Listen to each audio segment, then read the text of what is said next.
তারাই এ জাতীয় হিম্মত করতে পারে। তো একদিকে বন্যার্থদের পুনর্বাসনের লক্ষ্যে আজকের এই বিশাল আয়োজন, আর তার চাইতে বড় কথা হলো এখানে বাংলাদেশের প্রখ্যাত মাজলুমানদেরকে একই স্টেজে এনে সমবেত করা হয়েছে। এমন এমন মাজলুম যাদের নাম শুনলে পর্যন্ত অনেকের গায়ে এলার্জি শুরু হয়েছে। তো মাজলুমদেরকে ভালোবাসা ঈমানের অংশ। আল্লাহর কসম, আমরা আমাদের এই মুরব্বীদেরকে জন্য ভালোবাসি না যে তাদের বাড়ি অমুক জায়গায়, তারা অমুকের পুত্র, তারা অমুক মাদ্রাসায় পড়েছে, অথবা তাদের দুনিয়ার ডিগ্রি এটা। আল্লাহর কসম, আমরা তাদেরকে ভালোবাসি এজন্য তারা আল্লাহর দ্বীনের জন্য কোরবানি দিয়েছে, তারা আল্লাহর দ্বীনের জন্য কারাবরণ করেছে। আর যারাই আল্লাহর দ্বীনের জন্য নিজেদের সর্বোচ্চটুকু কোরবানি দেয়, তাদেরকে নেতা মেনে নিতে, মাথার তাজ মেনে নিতে আমাদের মোটেও দিতে থাকে না। আজকে যেভাবে আপনারা এই নোয়াখালী জেলার সর্বস্তরের মানুষেরা এই মাজলুম ওলামায়ে কেরামের মহাব্বতে এখানে সকলে এসে সমবেত হয়েছেন, আমি এখান থেকে ক্ষুদ্র ক্ষুদ্র কয়েকটা বার্তা রাখবো সকলের উদ্দেশ্যে। এক নম্বর বার্তা হলো, যেমনিভাবে মাজলুম ব্যক্তিদেরকে ভালোবাসি আল্লাহকে ভালোবাসার কারণে, আল্লাহর দ্বীনকে ভালোবাসার কারণে, একইভাবে ইসলামের প্রতিটা মাজলুম বিধানকেও ভালোবাসবো আল্লাহকে ভালোবাসার কারণে। যাদের নাম নিলে অনেকের শরীরে আগুন জ্বলে, তাদের নামগুলো আমরা এখন সাহসিকতার সঙ্গে উচ্চকিত করছি, কোনো বাতিলের ভয় না করে, কোনো বাতিলের কেয়ার না করে। তবে যেই বিধান, ফরজ বিধানগুলোকে সমাজের মধ্যে মানুষ মাসলুম বানিয়ে রেখেছে, আর বিগত ফ্যাসিস্টরা কোরআনের যে শব্দগুলোকে নিষিদ্ধ করে রেখেছে, যেমন জিহাদের মতো ফরজ বিধান, কিন্তু এটাকে এমনভাবে নিষিদ্ধ করে রেখেছে যে জিহাদ শব্দ উচ্চারণ করলেও মানুষ তেলে বেগুনে জ্বলে ওঠে। জিহাদ কোরআনের শব্দ ছিল, কিন্তু এই জিহাদ শব্দকে সন্ত্রাস আর জঙ্গিবাদ আর টেররিজমের সমর্থক বানিয়ে ছেড়েছে। আলহামদুলিল্লাহ, আজকে দিলটা জড়িয়ে গিয়েছে যখন দেখেছি হাজার হাজার মানুষ একসাথে সাবিলুনা সাবিলুনা আল জিহাদ আল জিহাদ। আল্লাহর দ্বীনের কোন বিধানের কথা বলতে আমরা ভয় পাবো না। নামাজের কথা বলতে যেমন বাতিলের ভয় পাই না, রোজার কথা বলতে যেমন বাতিলের ভয় পাই না, হজের কথা বলতে যেমন বাতিলের ভয় পাই না, তো জিহাদ কোন মোল্লা বংশের আবিষ্কার করা না, জিহাদ কোরআনের শব্দ, জিহাদ আল্লাহর নবীর শিক্ষা। সুতরাং জিহাদকে ভালোবাসাই ঈমান, জিহাদের প্রতি বিদ্বেষ পোষণ করাই হলো মুনাফিকি।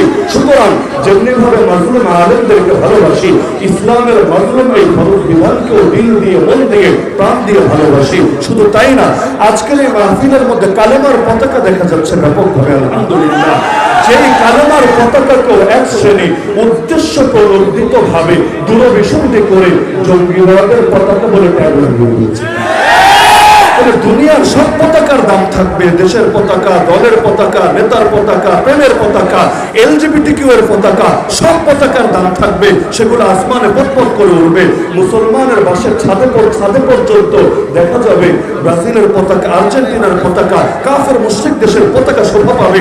কিন্তু কালেমার পতাকা দেখলেই এক শ্রেণীর মানুষ এর মধ্যে জঙ্গিবাদের গন্ধ খুঁজবে। আমরা এই জনসমাবেশ থেকে গোটা দুনিয়াকে বার্তা জানিয়ে দিতে চাই যে কালেমা আমাদের কাছে এত বেশি পবিত্র, যার চাইতে পবিত্র কিছু হতে পারে না। কালেমার চাইতে বেশি মহব্বত দ্বিতীয় কোনো কিছুর প্রতি রাখতে পারি না। তো তোমাদের কাছে যেমন দুনিয়ার বিভিন্ন পতাকার দাম আছে, আমাদের কাছে দুনিয়ার পতাকাগুলোর চাইতেও আল্লাহর দ্বীনের গুণে কালেমার পতাকার দাম তার চাইতে বেশি। সুতরাং ব্যাপকভাবে এখন থেকে মুসলমানদের হাতে হাতে, মুসলমানদের ঘরে ছাদে ছাদে কালেমার পতাকা উড়বে ইনশাআল্লাহ। সবাই মিলে যদি করে তাহলে আর কেউ ট্যাগ লাগাতে পারবে না। একজন দুজন যদি করে তাদেরকে পেরেশানি আর বন্ধ করবে না।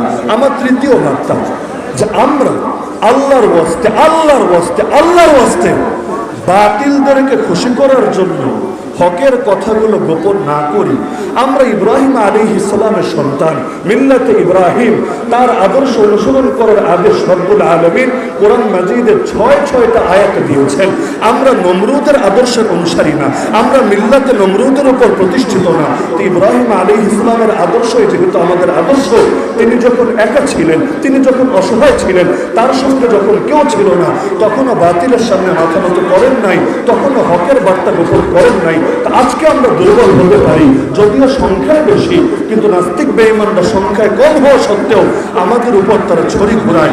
কিন্তু যতই দুর্বল হই না কেন, আমরাও হকের আওয়াজকে গোপন করব না, বাতিলে তোষামোদি করব না, ঈমান এবং কুফরকে অস্পষ্ট করে দেব না। এমনকি আমাদের জাগরণ হবে আদর্শের ভিত্তিতে, আকীদার ভিত্তিতে, খালি আবেগের ভিত্তিতে না। আবেগ আজ আছে, কাল হয়তো থাকবে না, কিন্তু আকীদা নিয়ে যদি জাগরণ হয়, শাহাদাত ছাড়া কোনো জিনিস ময়দান থেকে সরতে পারবে না। আমার চতুর্থ বার্তা, বাংলাদেশের মধ্যে কোনো সামরিক যুদ্ধ চলছে না, লেকিন এই বাংলাদেশের মধ্যেও একদিনের জন্য সাংস্কৃতিক লড়াই থামছে না।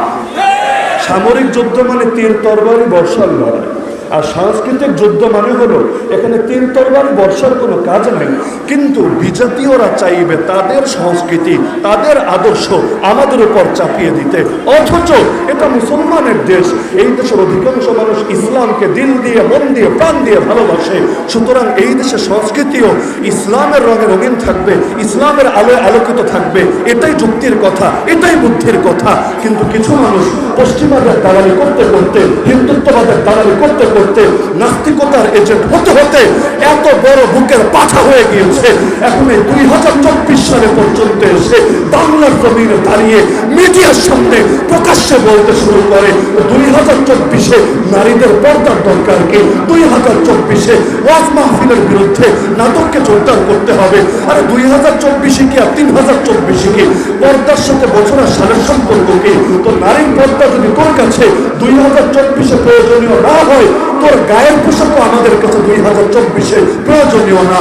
তুই তোর গায়ের পোশাক খুলে ফেল, উপরেরটাও নিচেরটাও, এরপর শাহবাগ শরীফে গিয়ে দিগম্বর হয়ে দাঁড়িয়ে থাক।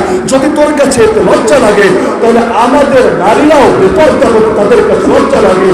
তুই যেমন নিজেকে আড়াল করার গুরুত্ব বুঝিস, আমাদের মা বোনেরাও তাদেরকে আড়াল করার গুরুত্ব বুঝে।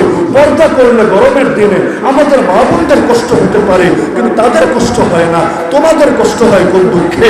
তবে কি তোমরা ঈমান বিক্রি করে দিয়েছ অন্য কারো কাছে?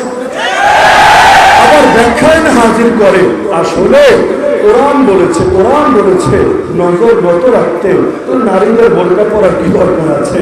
ঠিক আছে, কোরআন বলেছে নজর নত রাখতে, আমরাও নজর নত রাখবো।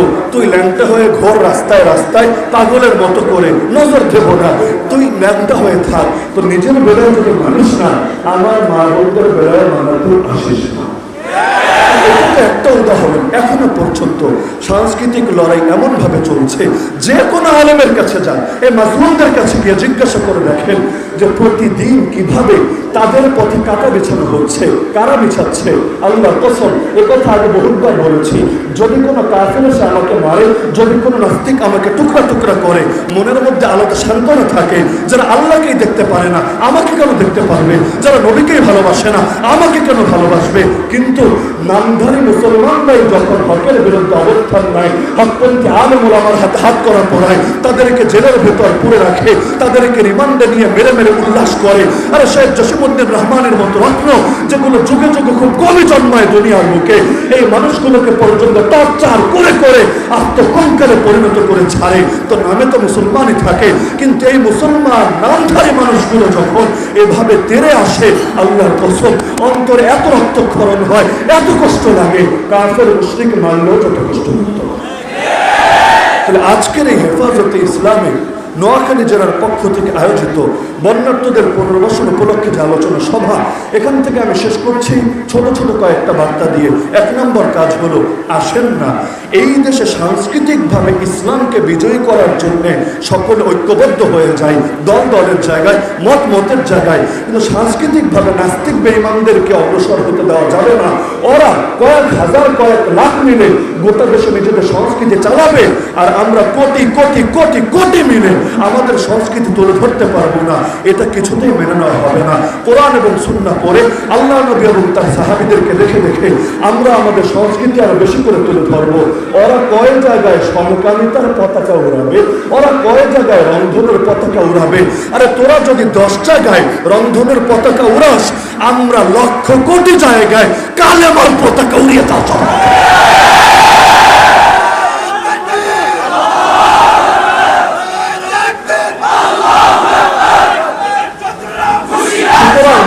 হবে। এই লড়াই লড়াই।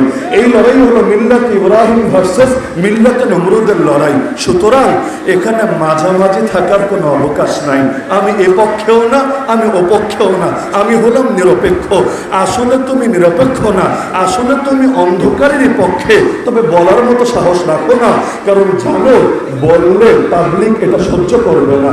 এজন্য যারা সারা জীবন কোরআনের বিরুদ্ধে আইন করে, কোরআন ওয়ালাদেরকে জেলে ধরে রাখে, তারাও ব্যবসা করার জন্য কোরআনের আয়াত দিয়ে দলিল দেওয়া লাগে, লাকুম দীনুকুম ওয়ালিয়া দীন। অথবা শিয়াশিত্তা পড়েছি, কোন শিয়াশিত্তা? বুখারী মুসলিম বলতে বলতে মিশকাত, মিশকাত আবার শিয়াশিত্তা কবে হলো? তো এগুলোর নামে ধর্ম ব্যবসা। নির্বাচন আসলে নতুন করে যারা ধার্মিক সাজে, কথা কথায় যারা ইসলামের প্রসঙ্গ টানে, মদিনা সনদ দিয়ে দেশ চালাবো, মক্কা সনদ দিয়ে সব উল্টে ফেলবো, এরাই হলো ধর্ম ব্যবসায়ী। ধর্ম ব্যবসায়ী বলে আলেমদেরকে যারা গালি দেয়, ওরা হলো একে তো ধর্ম ব্যবসায়ী, দ্বিতীয়ত ফ্রড এবং প্রতারক। আসলে ধর্ম ব্যবসায়ী তারা যারা ধর্মকে ফলো করে না, ধর্মকে অনুসরণ করে না, তবে ধান্দাবাজির সময় ধর্মকে সাইনবোর্ড বানায়। যখন বলবে মাদকের বিরুদ্ধে, ধর্মকে টানবে, কিন্তু যখন পতিতালয়ের লাইসেন্স দেবে, গানের আয়োজন করবে, তখন আর ধর্ম ওদের লাগবে না। তার মানে ধর্মকে ওরা মানে না, ধর্মকে ব্যবহার করতে চায়। তাহলে সাংস্কৃতিক লড়াই আমরা সকলে ঐক্যবদ্ধ হয়ে যাই, প্রত্যেকে নিজের জায়গা থেকে প্রতিটা বাতিলের বিরুদ্ধে আমরা জেগে উঠি।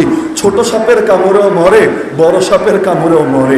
কোনো বাতিলকে ছোট ভাবার সুযোগ নাই, কারণ ঘরে আগুন জ্বললে অল্প করেও যদি জ্বলে, এক সময় পুরো ঘরে হয়তো পুরো ছাই হবে। সুতরাং একটা ফিতনাকেও ছাড় দিবেন না। শুধু চিন্তা করবেন এভাবে, আল্লাহর নবীর একজন মাত্র সাহাবী আজ 2024-এ জীবিত থাকলে কি করত? আল্লাহ নবীর একজন সাহাবী জিন্দা থাকলে যা করত, আমরা নবীর ওয়ারিসরা তাই করব। এতে কারো ভালো লাগলেও করব, কারো মন্দ লাগলেও করব, কারণ আল্লাহ খুশি না বেজার এটা দেখতে আমরা আদিষ্ট, তুই খুশি না বেজার এটা দেখতে আমরা আদিষ্ট না।